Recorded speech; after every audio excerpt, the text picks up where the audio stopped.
no sé qué va a pasar, todo está en las manos del Señor, pero yo lo único que digo es que nosotros no podemos depender de los hombres, sino depender solamente del Señor. Hay gente que pone la confianza en los gobiernos. Bueno, ahora ya verás que estos que entran van a arreglar todo lo que el otro no arregló y ya verás que no sé qué. Mire, hermano, ¿qué quiere que le diga? Nuestra confianza está en el Señor. La Biblia llama bienaventurado al hombre que pone su confianza en el Señor. Estamos viendo que el único que no falla y el único que es fiel y el único que sabe hacer bien las cosas es nuestro Dios. Los hombres ahí están que se pelean, que se van, que entran, que sí, que te apoyo, que no te apoyo, que me abstengo, que no sé qué, que no sé cuánto. Y uno ve en lo natural, yo siempre cuántas veces lo he dicho, uno ve en lo natural el reflejo de cómo están las vidas de esa gente. Espiritualmente están destrozados. La inmensa mayoría de los que están ahí tratando de ponerse de acuerdo para hacer algo a favor de este país, la inmensa mayoría son ateos. Y lo han dicho. No, que no creen en Dios, que son ateos, que Dios es una cosa para la familia, pero que eso no tiene nada que ver. Y así vas. Si el hombre buscara a Dios, si todos esos que no saben lo que hacer dijeran, vamos a ver, Rajoy, el del PSOE, el Coleta, el otro y el otro, dijeran, vamos a ver, vamos a hacer 3 días de oración y ayuno a nivel nacional. Y tú ves a todos los políticos en el Congreso, 3 días en la Moncloa sin salir, orando, leyendo la Biblia y buscando del Señor, humillándose delante de Dios. Qué diferente sería todo, ¿eh? Madre mía, cuántas bendiciones y cosas hermosas podrían salir de un encuentro así, pero no lo van a hacer, no lo van a hacer, ¿verdad? Entonces dice la Biblia que son ciegos que intentan guiar a otros ciegos, y dice la Biblia que si 2 ciegos se juntan, los 2 van a caer en el mismo hoyo, porque los 2 están ciegos, ¿eh? Así que buscamos a Dios, confiamos en el Señor, en su promesa y en su palabra, y todo lo que los hombres tengan que arreglar, que lo arreglen ellos, pero nuestra confianza está en el Señor. Amén, hermanos, bendito sea Dios. Sabemos que el año pasado pasó algo tremendo, miles y miles de personas mayores, ya jubiladas, que tenían sus ahorros de toda la vida ahí metidos en el banco ya para retirarse y tener una jubilación tranquila. Resulta que desapareció el dinero y se esfumaron todos los sueños y la tranquilidad, la falsa tranquilidad que produce el dinero, porque no cabe la menor duda de que cuando uno tiene dinero y te sobra, pues en un momento determinado pues puedes tener una tranquilidad, ¿no? Decir, oye, pues tengo un dinerito y tal, y qué mal se pasa y qué mal cuando una persona ha ahorrado toda su vida y de repente los hombres se quedan con todos tus ahorros. Pero ahí hay una lección de que donde tenemos que hacernos tesoros es en el reino de Dios, porque los tesoros de la tierra se fuman, los tesoros de la tierra se volatilizan, son como neblina, hoy los tienes y mañana no los tienes. ¿Cuántas personas en este país hace 3, 4, 5 años atrás tenían trabajo, coches, casas, viajaban, compraban y no sé qué, y hoy en día están arruinados? No es que no tengan dinero, es que están arruinados con a veces hasta miles y millones de euros de deuda. Y uno dice, al final resulta que los que tenían tanto están peor que los que toda la vida hemos dependido el día a día del Señor. Porque yo he hablado con gente que ha tenido mucho dinero y están deprimidos, amargados, escondidos, en fin, lo han perdido todo. Y cuando uno ha estado arriba y de repente te lo quitan todo, no sabe adaptarse después a una vida, digamos, a una vida normal. En estos días estaba leyendo un libro, o uno de los libros que estoy leyendo, y en uno de ellos decía que en los tiempos de la Biblia, ya lo dije una vez, en los tiempos de la Biblia se vivía el día a día. Eso ya hoy en día prácticamente no existe. En algunos países sí, pero aquí, por ejemplo, la gente quiere tener, digamos, el mes arregladito, ¿no? Tengo para pagar el mes de la hipoteca o el mes del alquiler, ya están tranquilos. Y tengo el mes solucionado. Y en la Biblia no se vivía así. En la Biblia se vivía el día a día. Basta a cada día su propio afán, su propio mal. Y el pan nuestro de cada día. Así se vivía en el tiempo de la Biblia. Entonces, si nosotros dependemos día a día del Señor, no vamos a estar agobiados, porque mira, se dice, es que faltan todavía 20 días para terminar el mes. Pero no lo mires así, vive el día a día y el Señor te va a sorprender y te va a proveer el alimento, la comida, lo que sea necesario para el día a día. Y también leía en ese libro algo que me llamó mucho la atención. Yo no digo que tengamos que volver a eso, pero dicen que en los tiempos de la Biblia la gente comía 2 veces al día. Y yo digo, qué curioso, ¿no? Yo creo que todos comemos de más. Es decir, si nosotros ahora mismo nos quedáramos 15 días sin comer, seguro que nadie se moría. Hombre, fatiga tendríamos todo, a ver si me entiende. Pero seguro que con todos los michelines y con toda la grasa y con todo lo que llevamos dentro, pues en la Biblia se comía 2 veces al día y estaban contentos. Sin embargo, hoy en día, mínimo, 3, y como tengas chicos jóvenes, pues 4 o 5, ¿eh? Y como estés aburrido en casa, venga, y hay gente que cuando están ansiosos y están nerviosos les da por comer. ¿Qué te parece, amigo? Y a otros les da por comprar, y a otros les da por cualquier otra cosa. Qué diferente es la vida de un cristiano, amén, hermanos. Qué diferente tiene que ser nuestra vida, en medio de todo este caos y en medio de todo este lío. En fin, hermanos, hoy comencé a leer otra vez el precioso y maravilloso libro del Apocalipsis. Quiero llevarles a él. Está en el último libro de la Biblia. La palabra Apocalipsis es una palabra griega, no es una palabra española, aunque se emplea para películas y para títulos de novelas de Hollywood y todo esto. Pero la palabra Apocalipsis es una palabra griega que significa revelación, ¿eh? Algo oculto que se da a conocer. En los tiempos de la Biblia, revelación era algo que no se podía ver, pero que había un momento en el que Dios permitía que se pudiera ver o entender pues lo que estaba oculto a los ojos naturales. Por ejemplo, cuando se cogían los rollos, no eran libros, sino eran pergaminos, eran rollos, y cuando se abrían los rollos, ese acto de desenrollar el rollo, el pergamino para leerlo, a ese acto se le llamaba revelar, porque era algo que estaba oculto, no era como hoy en día. Yo veo que muchos de ustedes, y espero que todos, tengan su Biblia particular. Entonces lo que yo voy a leer hoy, usted en su casa lo puede leer cuando quiera, porque hoy en día todos tenemos Biblia. Por ejemplo, una de las cosas que quiero hacer este año, ya se lo anticipo, y estoy moviéndome un poquito y tengo que hablar con Margarita y tal, es hacer una campaña de distribución de Biblias. Por ejemplo, a mí me encantaría que este año nos pusiéramos todos de acuerdo y pudiéramos decir, vamos a repartir a lo largo del año, por ejemplo, por poner algo, 1000 Biblias. Entre los hermanos del norte y nosotros vamos a ponernos de acuerdo y distribuir 1000 Biblias. Entonces hoy me dio por meterme en internet y vi que hay Biblias enteras, del Génesis hasta el Apocalipsis, por $2.50. Y tú dices, pero ¿cómo puede ser tan barato una Biblia? Vamos a ver, no es una Biblia de cuero, una Biblia de estas preciosas, sino es una Biblia normal, sencillita, pero tiene lo mismo que una Biblia de esas grandotas. $2.50. Y tú te vas, por ejemplo, a un bar y te tomas un cortado y te cobran ¿cuánto? A veces, en algunos sitios me han cobrado ahí €1, que yo digo, madre mía, €1 un cortado y una cosita así. Pues una Biblia que te cambia la vida, una Biblia que es la palabra de Dios. El apóstol Juan dijo, yo no he escrito, él dice en su evangelio, yo no he escrito todo lo que le vi hacer al Señor.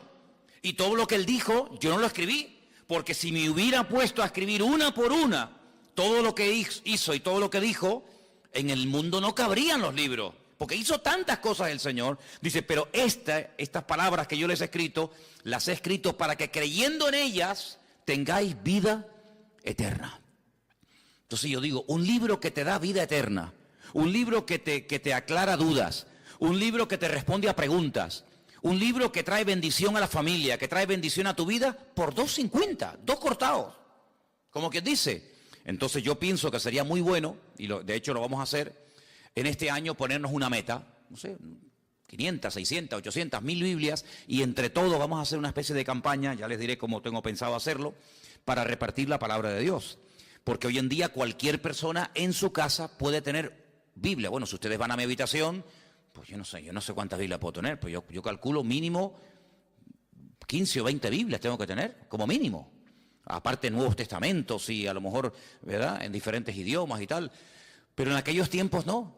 En aquellos tiempos no existía la imprenta. En aquellos tiempos había que ir al templo o había que ir a la sinagoga para escuchar que alguien te leyera la Biblia, pero nadie tenía la Biblia en su casa. Esto de poder tener toda la palabra de Dios, todo lo que el Señor reveló a lo largo de la historia en la mano, esto es un milagro. Esto es una maravilla, esto es una joya. Tú tienes uno de los libros más antiguos del mundo. Tú tienes aquí palabras que Dios le dijo a Moisés hace 3500 años. Es una auténtica joya. Y este libro del Apocalipsis, gracias al Señor que lo tenemos, es un libro escrito por uno de los hombres que más conoció al Señor. ¿Quién lo escribió? Lo escribió Juan. ¿Pero Juan el Bautista o Juan ¿cuál? Juan, el discípulo Juan. Pues Juan fue un hombre que vivió aproximadamente, vamos a redondear los números, aproximadamente 100 años. Hace unos días murió en Israel el hombre más longevo del mundo, 112 años. Le quedaron muy poquitos días para cumplir 113. Era un superviviente de uno de los campos de concentración de la Segunda Guerra Mundial. 112 años. Hoy en día no es normal que una persona viva tanto. Y tampoco ni siquiera en los tiempos de Cristo. Pero Juan se cree que aproximadamente murió con 100 años. Para poner números redondos, si Cristo murió cuando tenía y ascendió a la gloria, cuando tenía 33 años, y él estuvo 3 años con el Señor, vamos a poner un ejemplo, no lo podemos decir así totalmente, pero para entendernos, que Juan tuviera aproximadamente 30 años. Cuando el Señor lo llamó como su discípulo, Cristo tenía 30 años cuando comenzó el ministerio, pongamos que Juan tuviera 30 años. Si murió con 100 años, ¿cuántos años estuvo Juan predicando el Evangelio? 70 años. 70 años sirviendo al Señor. ¿Qué te parece? Toda una vida. Cuando él escribe el Evangelio, es un Evangelio muy profundo. Yo no sé si ustedes se acuerdan, yo estuve dando unas clases, unas lecciones sobre el Evangelio de Juan, y hay cosas que Juan dice que no las dice nadie. Porque claro, es que él vio al Señor muy de cerca, él vivió con el Señor, él vio cosas que ningún discípulo vio. Y cuando uno lee el Evangelio según San Juan, que repito que es muy profundo, da la sensación de que ya no hay nada más que decir del Señor. Ya te lo mostró de una manera, te lo mostró de otra, hizo esto, hizo aquello, y hablaba así, y hablaba asado. Ya, después de leer San Juan, uno dice, ¿pero qué más se puede decir del Señor? Bueno, pues cuando este hombre está en la isla de Patmos, dice como él dice, por causa de la palabra de Dios, desterrado, recibe una revelación, y cuando tú lees el libro del Apocalipsis fundamentalmente el objetivo no es hablarte del anticristo, que habla del anticristo, o del falso profeta, que también habla de él, o de los testigos, o de los terremotos, o de las plagas. Todo eso está muy bien. El objetivo, el protagonista del Apocalipsis no es el anticristo, es el Señor Jesucristo. Y Juan presenta y nos cuenta cosas de Jesucristo que si no hubiéramos leído nunca, si no tuviéramos en nuestras Biblias el libro del Apocalipsis, nunca sabríamos del Señor. Porque el libro del Apocalipsis contiene una información que no está en ninguna parte de la Biblia. Por eso es un libro fundamental. Y no solamente es un libro importante, sino es un libro necesario. Yo siempre lo he dicho, y ustedes lo saben, que los creyentes hoy en día tienen que leer y estudiar más que nunca el libro del Apocalipsis. Y prestar menos atención a las noticias de la radio y de los periódicos y de la prensa, porque realmente las verdaderas noticias, las genuinas, las verdaderas, están aquí. No solamente en la Biblia, sino en el libro del Apocalipsis. El libro del Apocalipsis es un libro extraordinario, que nos da detalles tremendos, tremendos. Lo estoy leyendo otra vez, como siempre, ¿no? Detenidamente, estudiando las palabras y tal, y menciona muchas cosas del Antiguo Testamento. Por ejemplo, hoy leía acerca de los famosos 2 testigos. Los que habéis leído la poesía saben de lo que estoy hablando. Los que no lo habéis leído, pues dicen, no sé lo que es eso. Bueno, pues los 2 testigos son 2 personas de carne y hueso que estarán en los últimos tiempos predicando la palabra del Señor durante 3 años y medio. Nos dice la Biblia cómo predicarán, dónde vivirán, cómo morirán, qué les va a pasar. Todo eso lo dice el Apocalipsis. Bueno, pues de esos 2 personajes ya habla el profeta Zacarías. Ustedes van al libro de Zacarías, capítulo 4, y allí te habla de los 2 testigos. No aparece la palabra testigos, aparece la palabra, en hebreo dice la palabra hijos. La traducción dice los 2 ungidos. Y habla acerca del aceite de oliva. Sabéis que el aceite de oliva se utilizaba mucho en los tiempos de la Biblia, no solamente para cocinar, no solamente para sanar heridas, era un bálsamo, sino que también se utilizaba un aceite especial, no cualquier aceite, un aceite especial que se hacía para derramarlo sobre la cabeza de los reyes o de los profetas o de otros personajes cuando se les quería públicamente presentar como un juez, como un rey, como una persona importante, y se le llamaba ungido. La palabra ungido, Mashiach, ¿qué es? Ungido. ¿Y cómo se dice ungido en griego en el Nuevo Testamento? Cristo. La palabra Cristo es la misma palabra Mashiach del Antiguo Testamento. Pasa que una está escrita en hebreo y otra está escrita en griego. Como el Nuevo Testamento se escribió en griego y del griego se tradujo al español o al castellano, entonces cuando leemos el nombre de nuestro Señor Jesucristo, lo leemos así: Jesús, Cristo, Jesucristo. Pero Cristo no es un nombre, Cristo es un título. Es como decir, fulanito de tal, presidente del gobierno; fulanito de tal, presidente del Fútbol Club Barcelona; fulanito de tal, presidente del Cabildo. Cristo no es un nombre, es un título de una función a desarrollar. Por ejemplo, en este momento, a Benjamín Netanyahu, que es el presidente de Israel, se le llama el ungido, se le llama el Mesías. Y tú dices, ¿ah, sí? Sí, claro, porque es un hombre que ha sido capacitado para ser presidente de un país. Entonces, la palabra Mesías, la palabra Cristo, la palabra ungido, nos habla acerca de un cargo, no de un nombre. Jesús se llamaba Yeshua, porque él no era griego, él era judío, y él se llamaba Yeshua. ¿Cómo se dice Yeshua en griego? Jesús. Entonces, son las mismas palabras, pero cambiando, digamos, el nombre, la pronunciación. Juan recibe una revelación de él, dice en el capítulo 1, la revelación de Jesucristo. No es la revelación del falso profeta o del anticristo, no. Es la revelación de Jesucristo. Si quieres conocer mucho de Cristo, tienes que leer los evangelios, Mateo, Marcos, Lucas y Juan, pero también el Apocalipsis. Y dice, esta revelación de Jesucristo, Dios se la dio para manifestar a sus siervos las cosas que deben de suceder pronto. Y la declaró enviándola por medio de su ángel a su siervo Juan. Juan, cuando escribió este libro, dice que lo que él estaba escribiendo iba a suceder pronto. ¿Y cuándo escribió Juan este libro? En el siglo I. Y en el siglo I, cuando él está escribiendo, dice, lo que yo estoy escribiendo ahora, prepárense que esto se va a producir pronto. Pues si eso lo dijo en el siglo I, ahora en el siglo XXI, estamos más cerca que nunca de los acontecimientos finales, ¿sí o no? Es interesante, ¿verdad? Dice que ha dado testimonio de la palabra de Dios y del testimonio de Jesucristo y de todas las cosas que ha visto. Y ahora fíjate, es uno de los pocos libros, o prácticamente el único libro de la Biblia, que contiene una bienaventuranza para el que lo lee. La Biblia no dice bienaventurado el que lee el libro del Génesis. Es una bendición leer el Génesis, ¿verdad? O bienaventurado el que lee el libro de Romanos. No, pero el Apocalipsis sí. Dice, bienaventurado el que lee. Los que oyen las palabras de esta profecía y guardan las cosas que en ellas están escritas, porque el tiempo está cerca. Es decir, que por leer el libro usted ya es bienaventurado.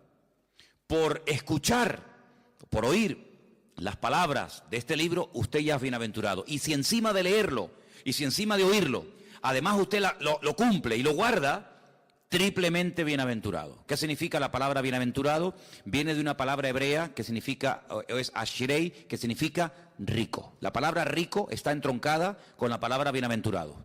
Un bienaventurado, espiritualmente hablando, según el concepto bíblico, es una persona rica, espiritualmente hablando. La riqueza bíblica, espiritual, no tiene nada que ver con la riqueza material, ¿vale?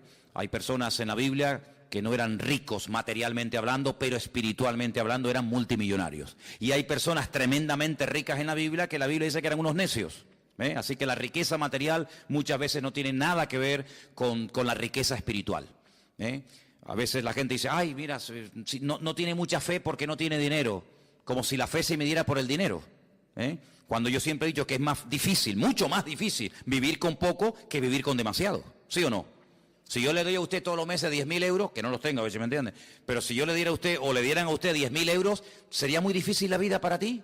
Uy, ¿ahora qué compro? ¿Compro el jabón más barato o el más caro? ¿Compro el champú que está muy rico o compro el más baratito? No habría problema, porque cualquier persona, pienso que en un día, media hora, se adaptaría a vivir con 10.000 euros por mes. ¿Sí o no? Sin ningún problema. Pero si a usted le dan todos los meses 200 euros... entonces sí hay que hacer numeritos, Yo creo que a la ministra, a la persona que nombre ministro de Economía, tendrían que nombrar en este país a un ama de casa. No a un político de esto que le van a dar 10.000 euros por mes. Eso lo hace cualquiera, no. Tendrían que nombrar a una ama de casa, una mujer que tiene un sueldo pequeñito, que saca a los hijos adelante, yo nombraría de ministra de Finanzas o de, ¿cómo se llama?, de Economía en este país, a una ama de casa, porque esas sí que saben administrar el dinero. Esas sí que saben que el marido le da tanto dinero y le llega. Esos son, aquí hay un montón de ministras de Economía y pasa que no las reconocen, ¿no? Bueno, pues Juan está allí en la isla de Patmos y uno dice, bueno, ¿y qué hacía allí Juan? Si Juan vivía en Éfeso. Ustedes saben que cuando el Señor Jesucristo estaba en la cruz, le dijo a Juan que se encargara de su madre, porque Cristo iba a morir, y entonces María, según la tradición cuenta, pues resulta de que se fue a vivir con Éfeso y allí estuvo con el apóstol Juan. Pero Juan fue el único discípulo que murió de muerte natural, porque Cristo tenía 12 discípulos, uno se ahorcó, ¿sabéis, no? ¿Quién fue? Judas se ahorcó, se quitó la vida. Los otros murieron como mártires, unos crucificados, unos quemados, etcétera. Pero Juan, fue el único que murió de muerte natural. Y no es porque no quisieran matarlo, sino porque todo lo que hacían para matarlo no salía bien. Entonces los romanos decidieron ya tirarlo en la isla de Patmos, que la isla de Patmos es como la isla de Lobos, una isla de piedra, sin agua, sin nada. Allí lo botaron como un perro para que se muera de hambre. Dice que había unas canteras que mandaban a los presos a trabajos forzados y al que mandaban a Patmos de allí no volvía. Es como el que mandaban, yo que sé, antiguamente a las Guayanas, los franceses y toda aquella cosa, ¿no? Sin embargo, fue allí donde el Señor se le presentó y donde el Señor le dio un mensaje para todas las congregaciones de Asia Menor. Asia Menor, ¿qué es en la Biblia? Cuando se dice de Asia Menor era Turquía, hermano. Ese país que está medio en Asia, medio en Europa. Un país que tiene más de 90 y pico millones de habitantes, un país musulmán. Allí en Turquía era donde estaban las famosas 7 iglesias del Apocalipsis, Éfeso, Esmirna, Pérgamo, Tiatira, la Odisea, Sardis. Entonces vamos a leer en el versículo 4, porque dice, Juan, a las 7 iglesias que están en Asia, gracia y paz a vosotros, del que es, del que era y del que ha de venir, y de los 7 espíritus que están delante de su trono, y de Jesucristo, testigo fiel, primogénito de los muertos, el soberano de los reyes de la tierra, al que nos amó y nos lavó de nuestros pecados con su sangre, y nos hizo reyes y sacerdotes para Dios su Padre. A Él sea la gloria e imperio por los siglos de los siglos. Amén. He aquí que viene con las nubes. ¿Quién? El Señor. Viene otra vez, Pero algunos dirán, pero no vino ya. Sí, ya vino, pero vino a morir. Vino como cordero sufriente. Vino para derramar su sangre por los pecadores. Pero ahora viene otra vez, pero no en relación con el pecado. Viene como rey triunfante, viene a establecer su reino sobre la tierra. Y dice que en esta ocasión todo ojo le verá. Oye, esto es tremendo, ¿eh? ¿Qué significa todo ojo le verá? Que todo ojo le verá. Que todo el mundo le va a ver cuando venga. En la primera venida no todo el mundo lo vio. Muchos no se enteraron. Por ejemplo, los judíos que vivían en Roma, cuando nació el Señor Jesucristo en Israel, no sabían que había nacido el Mesías. ¿Cómo se enteraron? Por los predicadores, por los misioneros, por los apóstoles, por los discípulos que iban a una sinagoga en Roma, en Corinto, en Éfeso, en donde fuera, y decían, venimos a decirles que nuestro Mesías, del cual habló Isaías, Jeremías, Daniel, etcétera, etcétera, ha nacido. No me digas. Sí, ha nacido. Claro, no había radio, no había internet, no había televisión, no había nada. ¿Cómo se enteraba la gente? A través de los predicadores. Ahora se dan cuenta ustedes lo importante que era predicar. Por eso dice Pablo, ¿y cómo van a creer si no hay nadie quien les predique? No había Biblias, no había emisoras cristianas, no había radio, no había nada. Entonces, qué importante era que los hombres fueran por todas las naciones diciendo que ha venido, que ha nacido, y no me diga, y mira, y sanó a los enfermos, y resucitó a los muertos, y murió en la cruz, y resucitó al tercer día. Y claro, para ellos era una gloria. Pero en esta ocasión no va a haber esa ignorancia, sino que en esta ocasión dice la Biblia, categóricamente, todo ojo le verá. Todo el mundo, cuando el Señor venga por segunda vez, todo el mundo se va a enterar. Nadie va a decir en Tacoronte, ¿quién vino? ¿Quién? Ah, pues yo no. Todo el mundo lo va a saber. Todas las islas, todos los continentes, todas las ciudades, todas las televisiones del mundo, todas las radios, todos los periódicos, todo el mundo, los 7.000 millones de habitantes que hay en el planeta Tierra en este momento, todo el mundo sabrá que el Señor Jesucristo vino. Pero no solamente los que estén presentes en ese momento, sino dice, y los que le traspasaron. ¿Cómo que los que le traspasaron? Sí. Los que le traspasaron ya están muertos. ¿Sí o no? Los romanos que le clavaron aquellos clavos en el pie, en la mano, y le traspasaron el costado, y le pusieron la corona de espina, ¿cómo lo van a ver si ya murieron? Pues no te das cuenta de que la Biblia a veces te habla de un mensaje superficialmente, pero indirectamente, sin mencionar la palabra, si los que le traspasaron le van a volver a ver, te está dando a entender la Biblia que se producirá una resurrección de los muertos. Porque si no, ¿cómo le van a ver si están muertos? Entonces no te menciona la palabra resurrección, pero dice, cuando venga todo ojo le verá, también le verán los que le traspasaron, y dice, todos los linajes de la tierra harán lamentación por él. Y Juan dice, sí, amén, estoy de acuerdo, perfectamente, es así. ¿Te das cuenta? La palabra amén, cuando tú pones la palabra, por ejemplo, si buscas la palabra en hebreo fe, la palabra que se emplea para fe, generalmente la palabra emuná. Emuná es fe en hebreo. Se puede traducir como fe o también como confianza, pero generalmente es fe. La palabra emuná, dentro de la palabra está la palabra amén.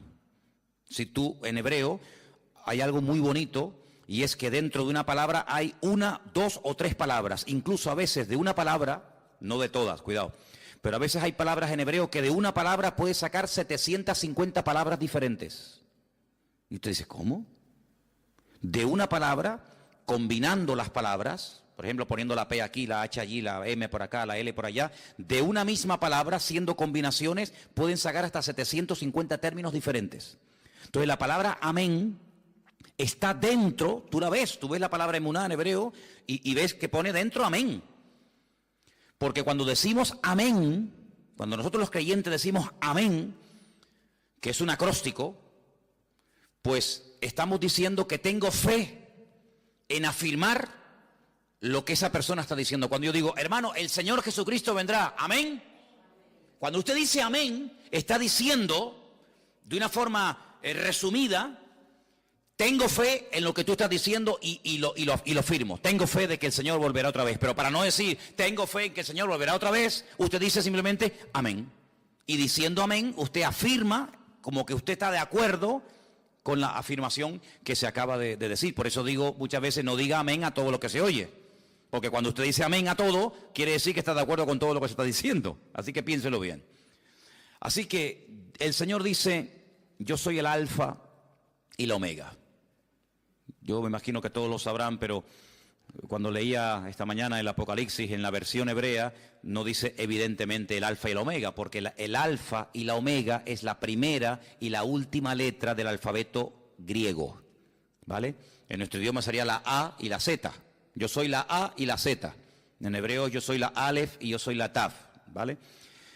El principio y el fin, dice el Señor, el que es, el que era y el que ha de venir, el Todopoderoso, ¿vale? El Todopoderoso, el eterno Dios. El nombre de Dios lo hemos explicado 1.000.000 de veces. El nombre de Dios es un nombre que no tiene vocales. Es un nombre que solamente tiene consonantes. Son Yod, Hei, Bat, Hei. A menos que usted le ponga vocales a esas letras, no se pueden pronunciar, porque ¿cómo vamos a pronunciar una palabra si no tiene vocales? Se une la consonante con la vocal y entonces creamos las sílabas y las palabras. Entonces el nombre de Dios es un nombre aparentemente impronunciable porque cuando se escribió originalmente no tenía vocales. Pero si usted ve cómo se escribe el verbo ser y el nombre propio de Dios, que son esas famosas 4 letras que se llama el famoso tetragramatón, dentro del nombre de Dios usted puede ver que está escrito el verbo ser. ¿Por qué? Porque Dios es la existencia. Dios es el que da existencia. Él no depende de nada ni de nadie para existir. Nosotros sí. Si nuestros padres no se hubieran conocido y de esa relación no hubiéramos nacido nosotros, ¿de dónde hubiéramos salido? De ninguna parte. Luego nosotros somos los hijos de nuestros padres y los padres eran los hijos de nuestros abuelos y así sucesivamente. Pero si llegamos a Dios, Y la pregunta que yo me hacía antes de aceptar al Señor, que ya lógicamente la tengo clarísima, pero en aquel tiempo me torturaba, era una tortura terrible, ¿de dónde salió Dios? ¿Quién lo creó? ¿Quién lo hizo? Porque en nuestra mente humana todo sale de algo. Este púlpito no apareció aquí, pum, y apareció, sino que este púlpito alguien lo tuvo que hacer. Luego cada vez que vemos algo, nos habla de que hay un diseño y alguien que lo ha hecho, ¿sí o no? Todo lo que vemos, dice, bueno, este púlpito lo hizo alguien y le dio esta altura y le dio estas medidas. El púlpito no decidió ser de esta forma, podía ser semicircular, podía ser más alargado, más ancho, más alto. Hubo alguien que dijo, no, lo voy a hacer así. Bueno, pues ese alguien lo formó y ese alguien lo diseñó. Y todo lo que vemos a nuestro alrededor, la silla en la que usted está sentado, alguien la diseñó, alguien la hizo. Todo lo que vemos a nuestro alrededor. Pero cuando hablamos de conceptos diferentes a los conceptos, digamos, naturales, y uno llega nada más y nada menos que hablar del Creador, la pregunta ¿quién hizo a Dios? No es una pregunta sabia, no es una pregunta coherente. ¿Por qué? Porque a Dios no lo ha hecho, a Dios no lo ha creado nadie. Porque si lo hubiera creado o lo hubiera parido o lo hubiera hecho alguien, la pregunta es ¿y a ese alguien quién lo hizo? Y volvemos para atrás, y hay un momento que se para y decimos, pero bueno, es que Dios es eterno, y ahí ya nos perdemos. ¿Por qué? Porque en nuestro concepto limitado y finito, la eternidad es algo que se nos escapa de la mente. Porque vemos que la vida se pasa volando, porque vemos que todo se mide siempre por minutos, por segundos, por días, por años, por siglos, por milenios, por décadas, y todo lo medimos, ¿verdad? Uy, qué grande está el niño, uy, qué pequeñito, acaba de nacer. ¿De cuánto tiempo estás embarazada? De 8 meses, pues le falta 1, y, ¿verdad? Y todo siempre lo queremos clasificar y todo lo queremos medir, pero esas medidas con Dios no sirven, porque Dios no salió de ninguna parte, sino que todo salió de Él, porque todo fue creado por Él y para Él. Y cuando nada existía, Él ya existía, porque Él es la existencia en sí mismo. Y dice la Biblia que todo subsiste, si todo se mantiene en su debido orden y nada se va de sitio y todo funciona como tiene que funcionar, porque hay un diseñador y porque hay un creador que diariamente da la orden de que el sol salga por el este y se oculte por el oeste. Pero bueno, eso era antes. No, eso era antes, eso era hoy y eso será siempre. El sol sí sale por el este y se oculta por el oeste. Pero esa ley, ¿quién la dio? ¿Quién decidió que el sol saliera siempre por el mismo lado y se ocultara por el mismo lado? El creador del sol. El creador del sol. ¿Y quién es el que hace que la Tierra siempre gire en la misma dirección? Y que no diga un día, oye, voy a girar ahora en otra dirección. Todos los planetas giran en las direcciones de las agujas del reloj -1. Todos los planetas giran así. Pero hay uno que Dios dice, no, tú al revés, y gira al revés. ¿Quién decide eso? ¿Quién hace que hay unas flores que sean rojas, otras amarillas? ¿Quién hace todo eso? El que las diseñó, el que las creó. No es así por casualidad, sino que hay un diseñador y hay un creador, y ese Dios es la existencia misma, y por eso en su nombre propio, pues lleva la existencia, el verbo ser. Ahora, ese nombre, cuando leemos, por ejemplo, algunas Biblias sale la palabra Jehová. En otras Biblias sale la palabra Adonai, o Señor. En otras Biblias aparece la palabra Yahvé, ¿no? Muy bien, todo eso está muy bien. Pero el verdadero nombre propio de Dios no tiene vocales, pero se le tuvo que poner vocales para poder pronunciarlo, ¿os dais cuenta? Y ahora, ese Dios creador, ese Dios diseñador, que es uno, Dios es uno, dice la Biblia, ese Dios amó tanto al mundo que dice que salió de él su Hijo unigénito, que al mismo tiempo su Hijo es el mismo. Y uno dice, pero ¿cómo puede haber? Porque si salió el Hijo del Padre, está el Hijo y está el Padre. Pero vamos a ver, ustedes no sois, ¿cuántos sois padres aquí? Muy bien, o madres. Bien. Pero usted es madre y usted es hija al mismo tiempo, ¿sí o no?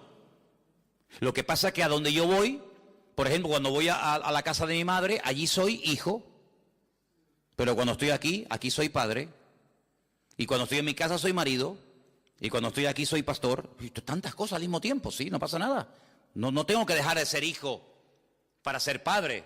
Puedo ser hijo y padre al mismo tiempo, y abuelo, y bisabuelo, abuelo por el camino que llevamos. Pero bueno, se puede ser muchas cosas al mismo tiempo, ¿sí o no? Pues Dios no tiene ese problema. Dios no tiene ese problema. Entonces, su hijo viene al mundo en forma humana. Claro, tuvo que venir en forma humana. Y por eso necesitó, pues, un estuche, un instrumento humano, como fue su madre. Y entonces, cuando él viene a este mundo y hace su obra, hace su ministerio, se registra en los evangelios su ministerio, pero hay muchas cosas que el Señor todavía no ha hecho. Hay muchas cosas, muchos cambios, muchas maravillas que tienen que ocurrir en la creación, en la naturaleza, en la raza humana, que no están en los evangelios. ¿Y a quién y dónde le reveló el Señor lo que todavía a él le queda por hacer? A Juan, en la isla de Patmos, a través del libro del Apocalipsis. Y esa información no era una información codificada, No sé cuántos de ustedes se acuerdan que antes el Canal Plus estaba codificado. ¿Se acuerdan? Y si no tenías el descodificador, pues no veías la película o el partido de fútbol. Te hacía falta un aparato para descodificar una señal que tú en abierto no tenías. Bien, el libro del Apocalipsis no es un libro codificado, de tal manera que tú lo lees y dices, yo no entiendo nada. No, un momento. El libro del Apocalipsis es un libro que está muy claro, muy claro. El problema es que el lenguaje que Juan utiliza no es un lenguaje popular, no es un lenguaje que usamos cotidianamente, es un lenguaje alegórico, es un lenguaje de animales, de números y de colores, que si usted no está familiarizado con eso, usted no se va a enterar evidentemente de nada. Pero no porque el Apocalipsis sea el libro más difícil de la Biblia. No, el Apocalipsis no es el libro más difícil de la Biblia. Yo le puedo asegurar que hay otros libros de la Biblia que son más difíciles y más complicados que el Apocalipsis. Porque el Apocalipsis lo bueno que tiene, que al ser el último, ¿me explico? Al ser el último en el canon, en la lista, toma elementos de otros libros que si usted los ha leído y los conoce, cuando llegues al Apocalipsis, ahora sé lo que es el dragón, ahora sé lo que es el caballo, ahora sé lo que es el león, ahora sé lo que es el oso. ¿Pero cómo lo sé? Porque he ido pasando por 65 libros que le preceden. Entonces, hermano, cuando usted hace todo el recorrido, claro, yo a nadie le aconsejo que se compre una Biblia por primera vez y se meta a leer el libro de Apocalipsis, porque puede tener pesadillas. Porque el pobrecito dice, madre mía, ¿y esto es la Biblia? Un dragón que sale corriendo detrás de una mujer, ¿verdad? Que echa fuego por la boca, el otro que 7 cuernos en la cabeza, dice, madre mía, ¿cómo está esta gente, no? ¿Verdad? Pero es que para poder entender el libro del Apocalipsis, primero hay algo que pocas veces se dice, pero es para mí fundamental. Y es que usted tiene que conocer al protagonista del libro del Apocalipsis. Y el protagonista del libro del Apocalipsis es nuestro Señor Jesucristo. Cuando usted lo conoce a Él, usted sabe, permítame la expresión, por dónde van los tiros. Eso es como cuando antiguamente, ya eso no existe. Pero cuando antiguamente los padres miraban a los hijos, ¿qué le estaba diciendo?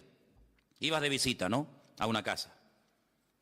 Entonces tu padre se te quedaba mirando y te estaba diciendo, sin palabras, o te comportas, o te voy a dar un jaquimazo que te voy a poner la cabeza así para atrás. Con la mirada, era un mensaje telepático, ¿no? Te miraba así, y ya hasta agachabas la cabeza porque te estaba diciendo, te voy a dar una que te vas a enterar, sin palabras, porque ya lo conocía. Pero esa mirada se la daba a lo mejor a otro niño y el niño ni se enteraba. Cuando tú conoces a tu marido, tú sabes cuándo está enfadado y cuándo está de buen humor. Por eso hay mujeres que dicen, ahora no le digas nada, espera mañana.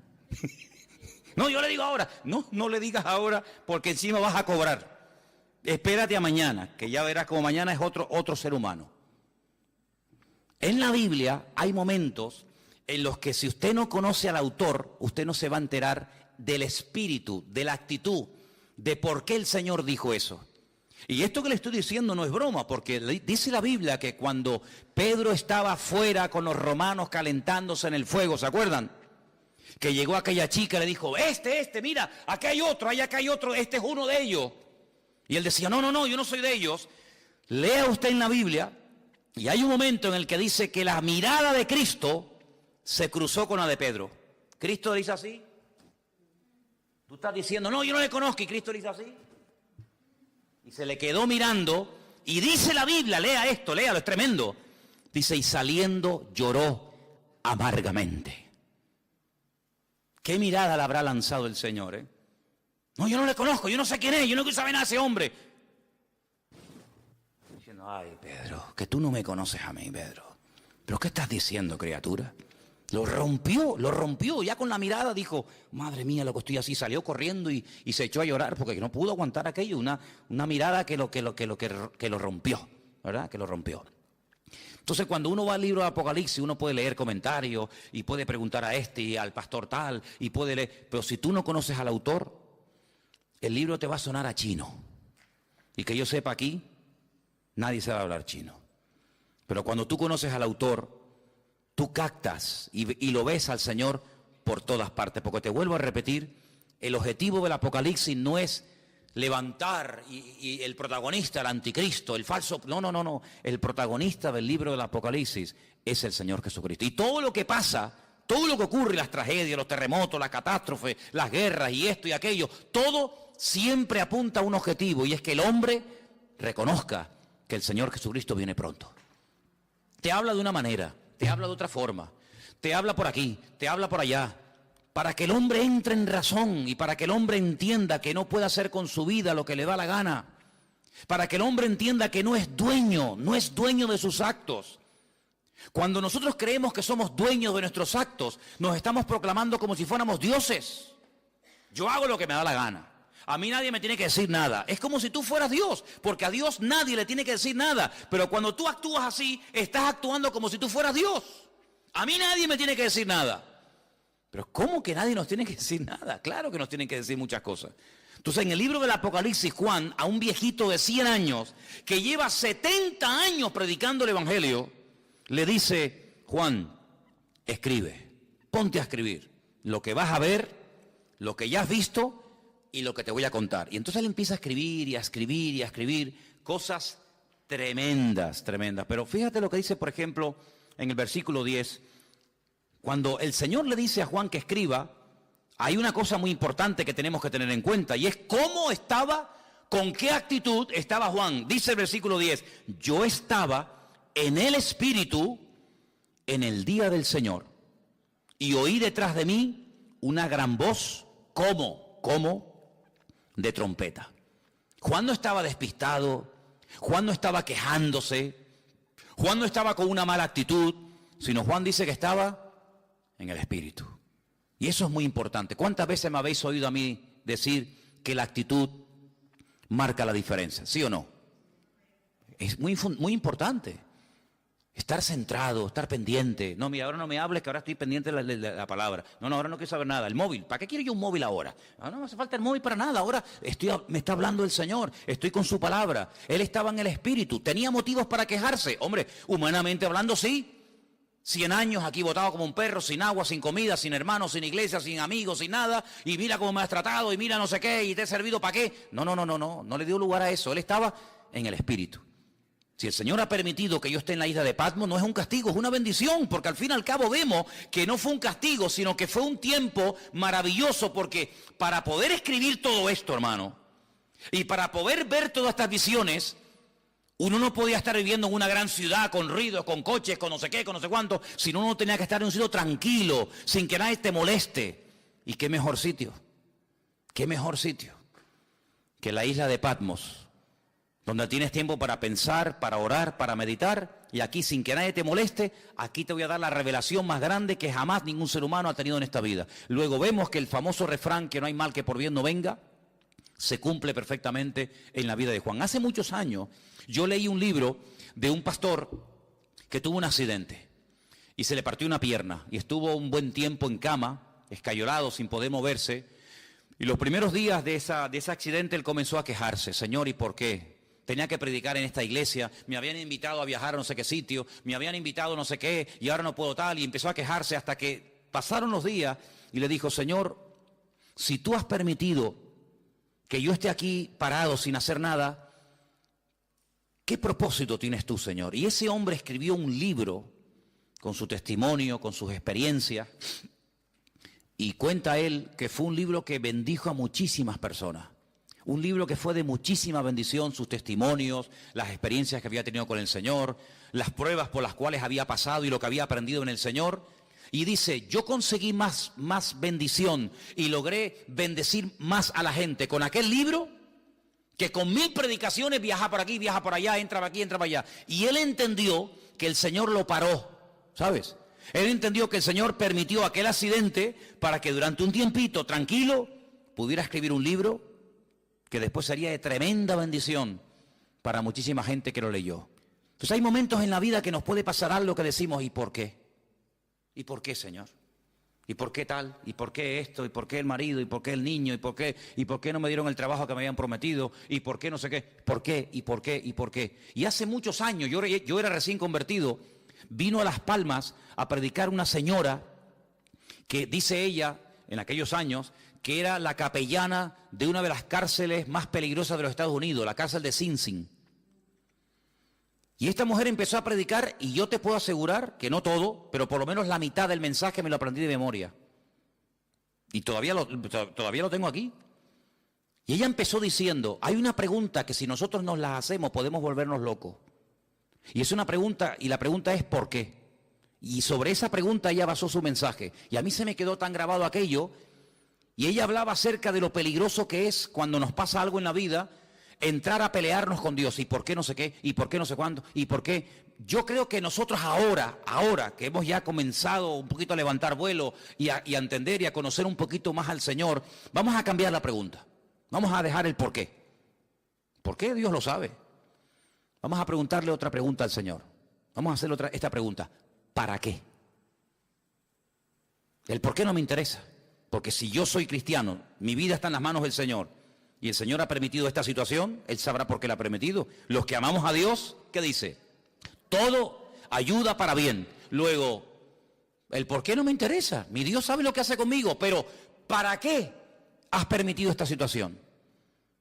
Entonces, cuando comenzamos a indagar y a orar y diligentemente le preguntamos ¿para qué? El Señor nos va a dar muchas respuestas. ¿Para qué me has traído a Patmos?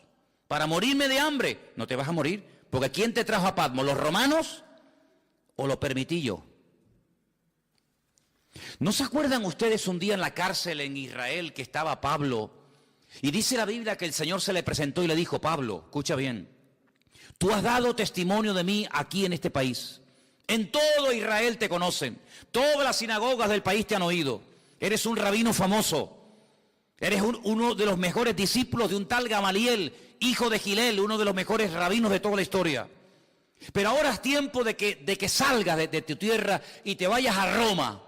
Y quiero que allí en Roma prediques mi palabra. Pero si estoy preso y tú me dices que me vaya a Roma, ¿cómo me voy a ir si no me van a dejar salir? Estoy encadenado. Pero Pablo, escucha una cosa, tú eres ciudadano romano, no te olvides. ¿Y? Mañana cuando te saquen y te hagan el juicio, cuando te vayan a interrogar, tú vas a decir que tú como ciudadano romano, tú tienes el derecho que no todo el mundo tiene de apelar al César. Es decir, yo quiero que me juzgue, que mi juez sea el mismísimo César. Tú lo puedes pedir porque tú eres ciudadano romano. Entonces cuando él sale de la cárcel por la mañana, lo van a interrogar. Un momentito, quiero decir algo. ¿Qué quiere decir usted? Yo apelo al César. Quiero que el César sea mi juez. Claro, este que es un juez inferior dice, pues entonces si usted ha apelado al César, no te preocupes que usted irá al César. Llévenselo. Lo montan en un barco, ¿quién? Los romanos, y lo llevan a Roma. No fue por el camino y porque me llevan a Roma, no, porque el Señor quiere llevarme a Roma, pero como yo no estoy libre ahora, que me puedo comprar el pasaje, ir a donde quiera, pero le doy la vuelta a la tortilla. Y en vez de utilizar mi libertad, uso mi, entre comillas, encarcelamiento, pero ahora ellos me van a pagar el pasaje. No me voy a pagar ni el pasaje. Me van a pagar ustedes el pasaje, me van a pagar ustedes la comida y me van a llevar al mismísimo César de Roma. Pero ¿quién va a ir a darle testimonio al César de Roma? ¿Quién? ¿Uno por la calle? No. O un preso o uno que pertenezca a la corte de Roma.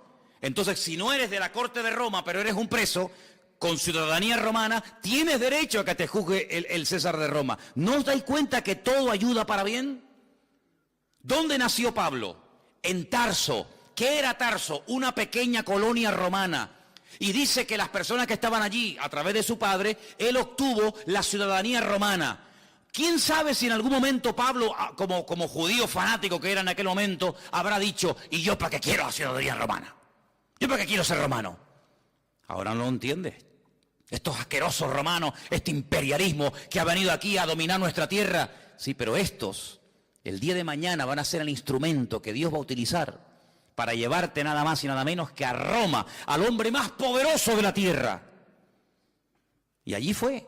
Entonces no nos damos cuenta de que la vida es como un gran puzzle, como un gran rompecabezas, donde tú miras para atrás y dices, ahora entiendo aquello y esto y lo otro, y por qué se conoció este, y por qué pasó esto. Y entonces si tú te dejas llevar por el Señor, te vas a dar cuenta de que Juan lo llevaron los romanos, pero porque en el fondo el Señor quería que Juan estuviera en la isla de Patmos y allí tranquilito, sin que nadie te moleste, vas a recibir la revelación más grande que jamás has recibido en tu vida. Pero escucha bien esto, hermano, porque vamos terminando, para no alargar demasiado. Antes de darte revelación para otros y antes de darte mensaje para iglesias y para pastores y para otras personas, el primero que tiene que recibir el mensaje eres tú. Porque la tendencia de que siempre tenemos algo que decirle a fulano o a mengano, yo no digo que esté mal, pero el primero que se tiene que aplicar el mensaje es el que lo da. Luego, yo te voy a dar mensaje para la iglesia de Éfeso, mensaje para la iglesia de Tiatira, mensaje para la iglesia de la Odisea, etcétera, etcétera. Pero el primero que tiene que verme a mí eres tú. Porque si tú le dices a los demás qué hacer, pero tú no lo haces, entonces no estás viviendo el mensaje. Y eso es algo que tenemos que tener muy claro en la vida. Primeramente, aplicarnos la palabra. Primeramente conocer nosotros al Señor para después tener autoridad para decirle a otras personas que conozcan al Señor. ¿Qué Señor quieres que conozcas si ni siquiera tú lo conoces? Tengan fe en el Señor, pero tú estás viviendo con fe. Por eso, hermano, las experiencias que pasamos en la vida nos están capacitando. ¿Para qué? Para que después cuando vayamos a otras personas que están pasando por el mismo o parecido problema que yo he pasado, podamos entenderlos. Por eso yo muchas veces digo, cuando alguien se hace la pregunta, ¿en qué forma tú me quieres utilizar? ¿Con qué tipo de gente tú me quieres utilizar? Analiza cómo ha sido tu vida. ¿Con qué tipo de gente tú te has movido generalmente? Por ejemplo, hay personas que se han movido toda la vida en el mundo del deporte. Pues ya está, más claro agua. Ese es el terreno en el que Dios a ti te va a utilizar en un nivel donde este y este y este jamás van a entrar. No le van a hacer ni caso. Pero tú que eres un deportista, te vas a mover en un nivel donde todo el mundo te conoce, tú sabes lo que es una lesión, tú sabes lo que es un campeonato, tú sabes lo que es el sacrificio, ese va a ser tu campo de misión. Hay otras personas que a lo mejor son médicos, no tienen nada que ver con el deporte, pero conocen a una serie de personas que se mueven en el mundo de la medicina. Ustedes saben que los médicos hablan de un lenguaje que le están diciendo a otro colega que te está muriendo y tú ni te enteras porque se están hablando en clave. Ahí es donde Dios te va a utilizar. ¿Con qué tipo de gente? ¿Qué tipo de inclinación tú has tenido? ¿Qué tipo de experiencia, de prueba? ¿Qué tipo de dificultades tú has tenido? Por ahí van los tiros. Por ahí donde el Señor te va a utilizar. Claro, Dios te puede abrir nuevos campos. Claro, siempre lo hace.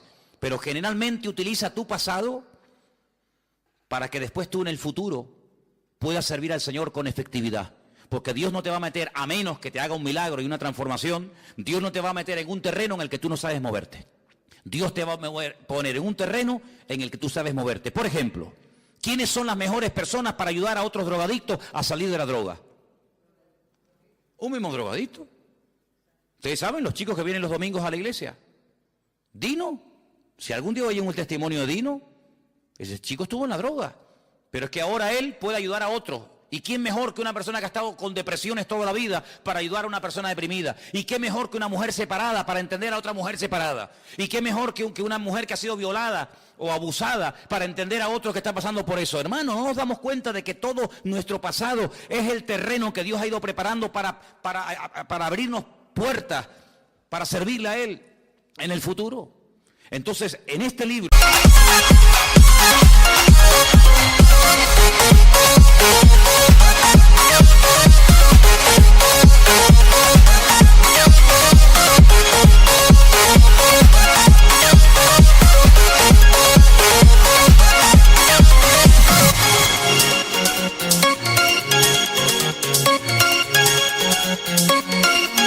Thank you.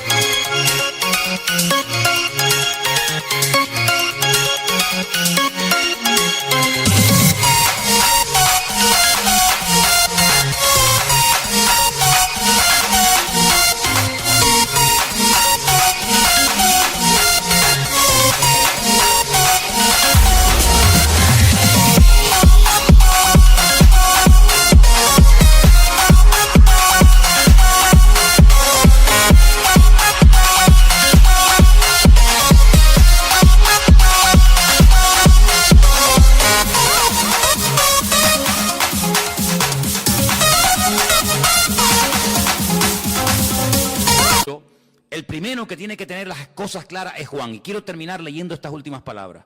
Yo estaba en el Espíritu en el día del Señor, dice versículo 10. Oí detrás de mí una voz, como de trompeta, y me dijo, yo soy el Alfa y el Omega, el primero y el último. Escribe en un libro lo que ves, envíalo a las 7 iglesias que están en Asia. Y ahora las menciona. Éfeso, Esmirna, Pérgamo, Tiatira, Sardis, Filadelfia, la Odisea. Las 7 iglesias. En su momento hablaremos de ellas. ¿Por qué estas 7 y no otras? Todo tiene una razón de ser. Pero le dijo, escribe, escribe. Ahora cuando vayamos al retiro, no sé si ya lo habéis leído, yo creo que esa parte le toca a los jóvenes.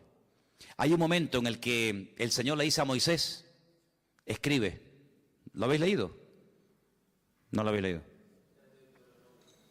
Dice, escribe esto, esta batalla, lo que ha pasado hoy aquí, Moisés, escríbelo. Escríbelo para que las generaciones futuras no se olviden de lo que pasó aquí en el desierto. Interesante. Ahora le dice el Señor, Juan, escribe.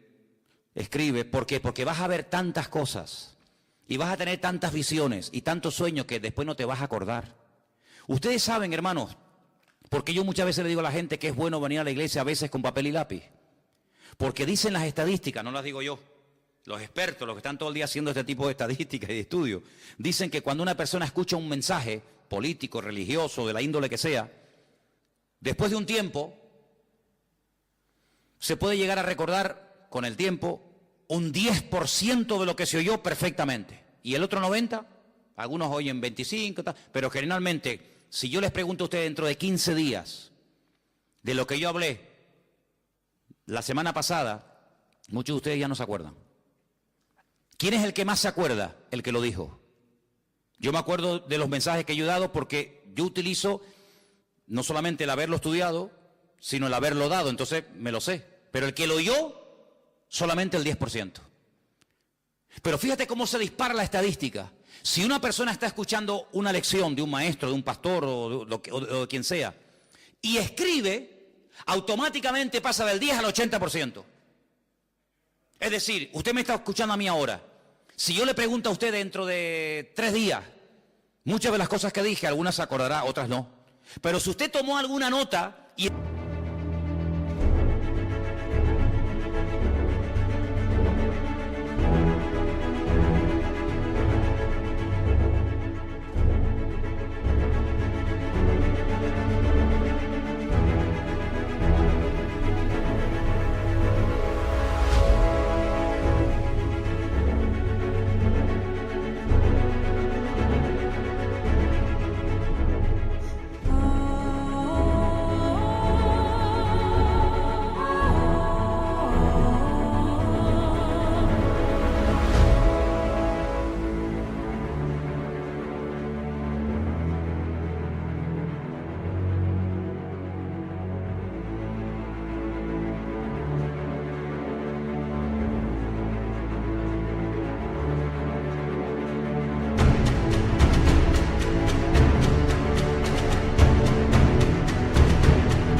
Cuando llegó a la casa, la repasó, el 80% usted es capaz de acordarse, porque además lo tiene escrito, que si solamente lo hubiera oído.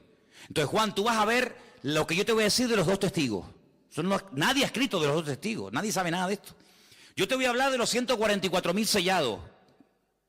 Yo te voy a hablar del falso profeta. Yo te voy a hablar de los 7 sellos, de las trompetas, de las copas de la ira.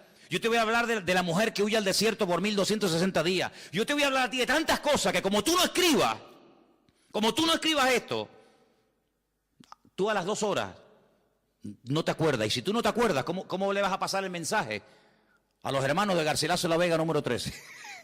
Imposible. Entonces, ponte a escribir, Juan, ponte a escribir, porque lo que se escribe ahí queda. Y entonces dice que cuando él se vuelve para ver la voz del que hablaba con él, cuando se volvió, dice que vio 7, quédese con este dato, 7 menorás, 7 candeleros de oro, 7. Y en medio de los 7, a uno semejante al Hijo del Hombre, vestido de una ropa que le llegaba hasta los pies, y iba ceñido por el pecho con un cinturón de oro. Jesús nunca lo había visto, Juan, así, nunca lo había visto. Su cabeza y sus cabellos eran blancos como lana, como blanca lana, como nieve. sus ojos como llama de fuego, sus pies semejantes al bronce bruñido, refulgente como en un horno, su voz como estruendo de muchas aguas. Tenía en su diestra 7 estrellas, y de su boca salía una espada aguda de 2 filos, y su rostro era como el sol cuando resplandece en su fuerza. Cuando le vi, caí como muerto a sus pies. Esto nunca le había pasado a Juan. Juan nunca se había caído. Ese día sí.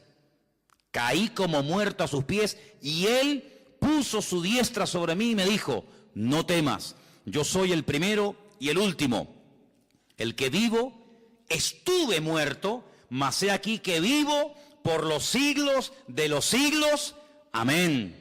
Y tengo las llaves de la muerte y del Hades.